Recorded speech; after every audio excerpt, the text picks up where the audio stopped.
Мектептегі өте ұзақ уақыт, өтпейтін уақыт. Бұл уақыттар бір сұрақтардың жауабын алуға жұмсалады.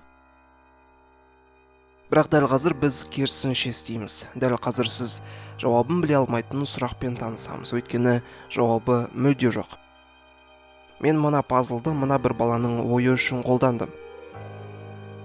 Мысалға, сіз ит болғанда, немесе жыртқыш акула, немесе ара болсаңыз, не істер едіңіз? Немесе Биг Банг жай ғана кездейсоқ болды ма? Өмірде үлкен құдірет бар ма? Және қалай біз адамдардың қыз немесе ұлы екенін бөлеміз? Неге жақсы нәрселер көп зардап шегеді? Менің өмірім о бастан жоспарланып қойылған ба? Немесе болашағым енді жазылып жатыр ма? Немесе жазылып қойылған мен көре алмай тұрмын ба? Ондай болса менде таңдау болады ма? Мен өмірді негізінде кіммін? Жай ғана биологиялық роботпын ба? Ондай болса менде неге түйсік бар? Бұндай кезде роботтарда да түйсік пайда болу керек қой. Болашақта әйтеуір бір кезде осы сұрақтардың жауабын алармын деп ойлағанмын. Әйтеуір бір адам білуі керек қой. Енді қараңыз, ешкім нақты білмейді. Қазір бұл сұрақтар мені бұрынғыдан қарағанда көп мазалайды. Бірақ осы сұрақтардың астарына кірген өте қызықты. Өйткені іздеп сен әртүрлі нәрсеге кезігесің, біліміңді арттырасың. Сонымен мына сұрақ әлемде тірі жан білмейді.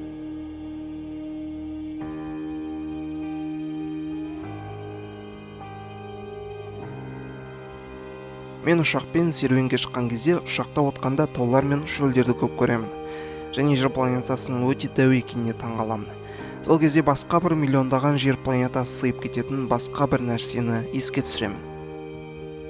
Күн өте алып көрінетін шығар, бірақ біздің галактикамызда ол шаңның тозаңдай ғана. 400 миллиард жұлдызы бар құс жолы галактикамыздың телескоптар тек кішкентай жерін көреді. Ал негізінде бұдан басқа жүздеген миллиард галактикалар бар. Және егер жұлдыздарды құм түйіршіктері деп есептесек, құс жолы галактикасында кәдімгі жағажайдағы 9-ға 9 метрлік бөлігіндей құм түйіршіктеріндей мөлшерде жұлдыз бар.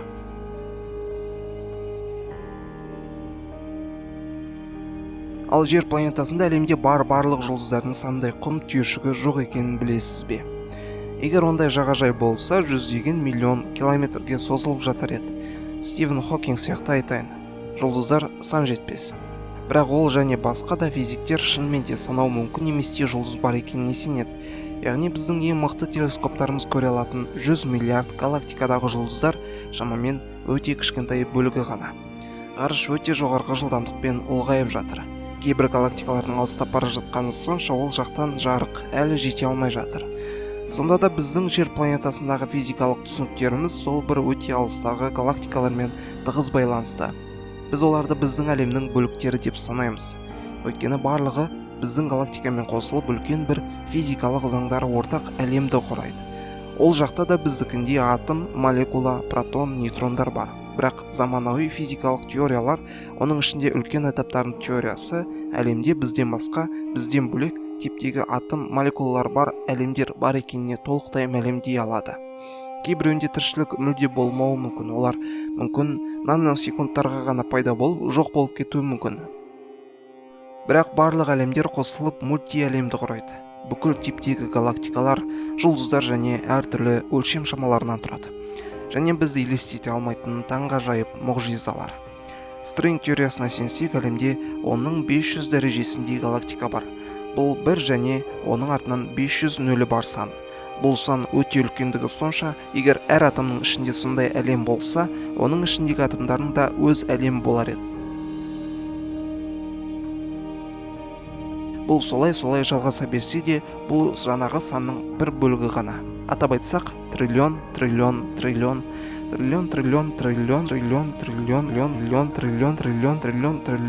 триллионнан бір бөлігі. Бірақ тіпті бұл санның өзі басқа бір санның қасында ойнап қалады. Шексіздік. Кейбір физиктер уақытты және кеңістікті шексіздікке балайды, және шексіз әлемдер бар екеніне сенеді. Бұндай нәрселерге ғалымдар квант теориясы арқылы келді. Яғни күмәнсіз теория дәлелденген. Тек оның қарастырған және түсіндірген кезде кейбір қиындықтар туындайды. Бірақ кейбір физиктер түсіндіріп бере алады. Жай ғана 1 секундтың ішінде біздікімен параллель өте көп әлемдер пайда болып жатыр деп елестетіңіз.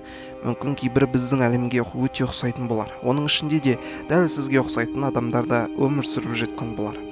Бір әлемде сіз жақсы университет бітіріп, жақсы отбасы құрып жатсаңыз, басқа әлемдерде жағдайыңыз басқаша болуы мүмкін. Бірақ бұл теорияда жай ғана өтірік әңгіме дейтін физиктер де бар. Және әлемде қанша әлем бар деген сұраққа бір ғана жауап бере алады. Ол бір ғана әлем. Ал кейбір философтар және көріпкелдер тіпті біздің әлемді әлем емес жай ғана елес деп қабылдайды. Яғни біз көріп тұрғанымыздай әлемде қанша әлем бар деген сұраққа тіпті бір-біріне жақын жауаптарды да көре алмай тұрмыз. Және біз оның нөл мен шексіздік арасындағы аралықта жатқанын ғана білеміз. Жарайды, бірақ бір нәрсе айдан анық. Физиканы оқудың дәл уақыты келді. Мүмкін үлкен бір өзгерістердің куәгерлері болармыз.